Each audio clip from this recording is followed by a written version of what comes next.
Hey everyone, I'm Cheryl McColgan, founder of Feel Nourish Grow, and welcome to day 14 of your 30 Days Healthy Habits Challenge. We made it to day 14, that's the end of week 2, and now it's time for the weekly reset.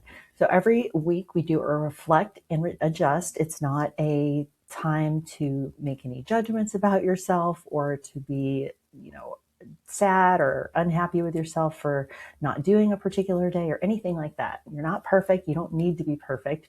We just need to keep repeating the habits and not get stuck on, this idea that there's the streaks and stuff are fun. And I made this challenge to be manageable so that it's 5 to 15 minutes a day, so that ideally you're getting those wins every single day. But if you do miss a day, it's totally okay. You're just jumping back in.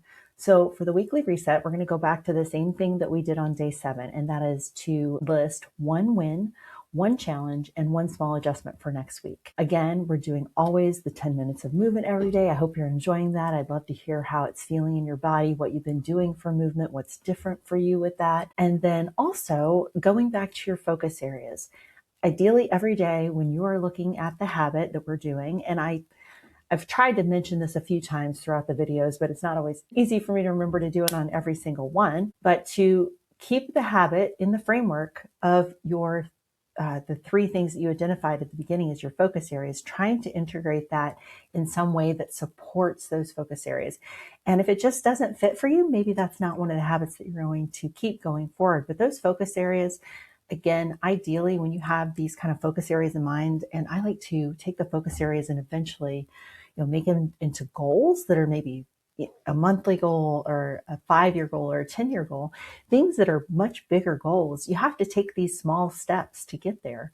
And so, but these focus areas I have this other thing that I wrote up a long time ago, and it was just about your daily or your goals and habits and kind of identifying what things are most important to you in your life. And so it was this program that I wrote about, and it's still on the website. I'll include the link in the show notes for you, but it's a goals and kind of identifying things in your life. Like, what are you about? What are your primary drivers, and what are some big goals in the future that you want to get to? You might have a 5-year goal, a 10-year goal, but these daily little habits that we're creating should all support your focus areas, your future goals, things that you're going to get to. And the example I always like to use is the marathon. You're not going to go out and run 24 miles, 25 miles, 26.2 to be technically correct in a day, or like just do that tomorrow. You got to build up to it. Ideally, if you're going to run a marathon that's 4 months in the future, you're starting out by running a few,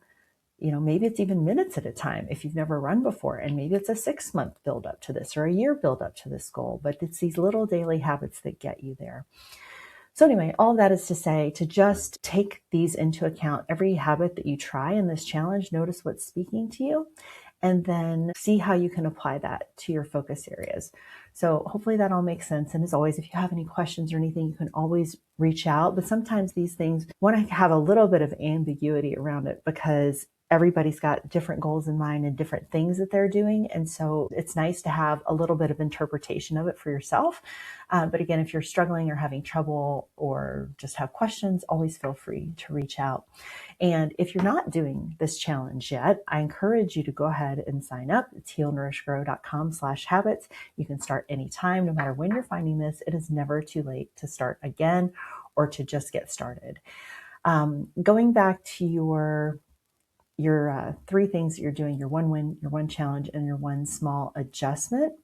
If this week was messy and you had a lot of little bloops along the way, the win can be, I did not quit. So it can be as simple as that. Again, this is not meant to beat you up or to be something that you yet again failed at, like a New Year's resolution. It's nothing like that. This is all just bringing more awareness to your habits, giving you some things to try that will hopefully be useful in your real life after the challenge is over, and that you can keep going for months, weeks, years, however much it supports your goals and your personal well-being. So that is it for today. I will see you again tomorrow.